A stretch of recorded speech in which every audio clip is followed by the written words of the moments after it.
कहानी। मनुष्य परिस्थितियों का दास है। एक बार राजा भोज अपने मंत्री के साथ कहीं जा रहे थे। रास्ते में उन्हें एक किसान पथरीली उबड़ खाबड़ जमीन पर गहरी नींद में सोता दिखाई दिया। राजा ने मंत्री से कहा, देखो मंत्री, यह किसान कैसे इस असुविधापूर्ण स्थिति में भी चैन से सो रहा है, जबकि हम सारी सुविधाओं के बावजूद थोड़ी भी अड़चन में ठीक से सो नहीं पाते। मंत्री बोला, महाराज, ये सब अभ्यास के कारण है।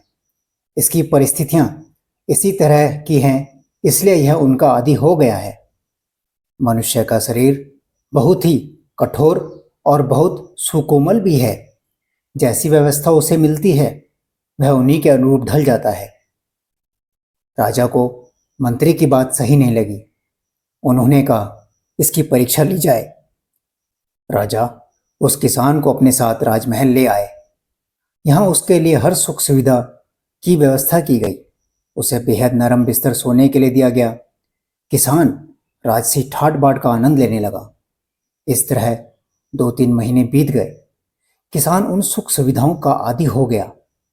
फिर एक दिन मंत्री ने चुपके से किसान के बिस्तर में कुछ पत्ते रखे और तिनके रखवा दिए।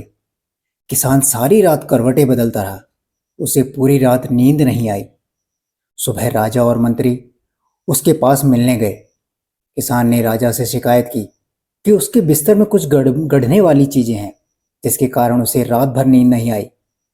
यह सुनकर मंत्री ने राजा से कहा, देखा महाराज, यह वही किसान है जो पथरीली भूमि पर भी गहरी नींद में आराम से सो रहा था, लेकिन अब यह राजमहल के विलासतापूर्ण जीवन का आदी हो गया है। अब इसे पत्ते और तिनके भी चुभते हैं।